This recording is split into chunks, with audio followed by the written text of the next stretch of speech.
మిత్రమా మిత్రమా మిత్రమా మిత్రమా చిన్న చిన్న కారణాలతో జీవితంలో వెళ్ళాల్సిన గమ్యాన్ని వెళ్ళకుండా పక్కకు తప్పుకుంటున్నావా?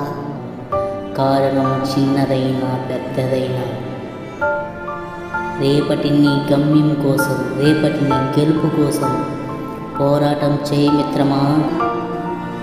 ఎన్ని ప్రయత్నాలు చేసి ఓడిపోయినా బాధపడకు, మళ్ళీ మళ్ళీ ప్రయత్నం చేయి.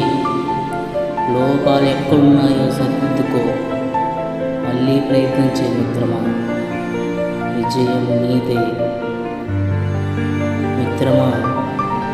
గత జీవితం మనకు ఒక గుణపాఠం మిత్రమా. ఎలా బ్రతకాలో నేర్పిస్తుంది, ఎలా నడవాలో నేర్పిస్తుంది, జీవితం సాగించాలో నేర్పిస్తుంది మిత్రమా. గత జీవితం పాఠం చూసి మనం ఎలా బ్రతకాలో తెలుసుకోవాలి మిత్రమా. ఆకాశంలో రెపరెపమని ఎగిరే గద్ద, కోడి పిల్లలను ఎత్తుకుపోయే గద్ద. ఆ గద్ద జీవితాన్ని మనం చూద్దామా మిత్రమా. మనిషి జీవితానికి స్ఫూర్తిదాయకమైన ఒక గొప్ప కథ, అదే గద్ద జీవితం. గద్ద జీవితం 70 సంవత్సరాలు, 40 సంవత్సరాలు సంతోషంగా జీవించే గద్ద జీవితంలో 40వ సంవత్సరం ఒక జీవిత పోరాట సమస్య వస్తుంది మిత్రమా. ఆ జీవిత పోరాట సమస్యను గద్ద ఎలా ఎదుర్కొంటుందో చూద్దామా.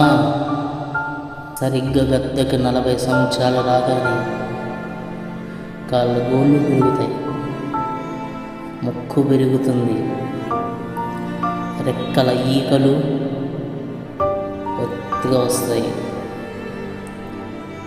అప్పుడు గద్దకు 2 దారులు. ఒకటి ఆకలితో చనిపోవడం, 2 కాళ్ళు గోళ్ళు ఈకలు అన్నీ పీగేసి కొత్తగా పుట్టి మళ్ళా 30 ఏళ్ళు జీవించడం. క్లిష్ట పరిస్థితిలో గద్ద చేసే పని ఏంటో తెలుసా? 2వ దారి, సెకండ్ ఆప్షన్.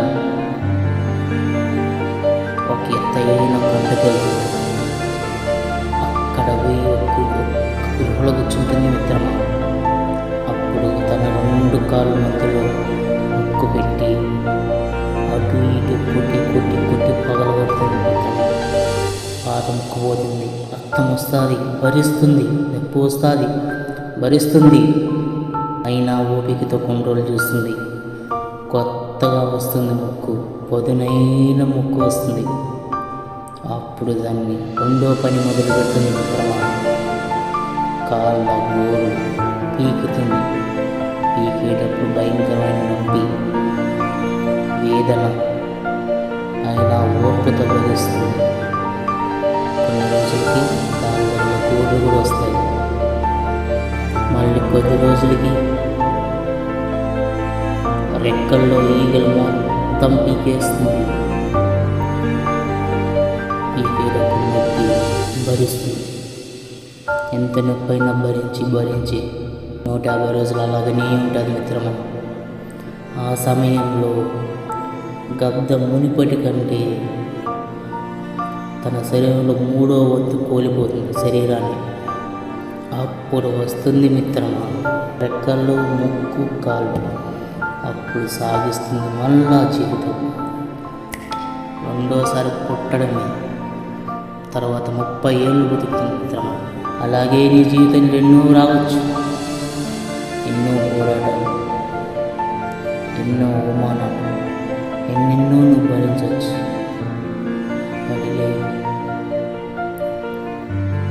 ఓర్పుతోనే ఒక్కరోజు ఆరో తలెత్తు, 10 మందిలో నిలబడు. అవమానంతో పడిన చోట నువ్వు మళ్ళా నిలబడతావు. నిలబడే వరకు ప్రయత్నం చేయి. ఓడిపోయినా మళ్ళీ లే. ఒక్కరోజు నీదంటూ ఒకటి ఉంటుంది. ఆ రోజు లేస్తావు మిత్రమా. లేచి గర్వంగా 10 మందిలో తిరుగుతావు. ఒకటి గుర్తుపెట్టుకో మిత్రమా. నీ రాత రాసేదెవరు? నీ దారి మార్చేదెవరు? కలలు నీవి, కష్టం నీది, ఓటమి నీది, గెలుపు నీది. ప్రయత్నం నీది, జీవితం నీది, విజయము నీది. లేసి అడుగు వేయి మిత్రమా. నీ అవమానాలు ఎన్ని అడ్డంకులు వచ్చినా విజయంతో తలెత్తి లేసి నడువు మిత్రమా. జై హింద్.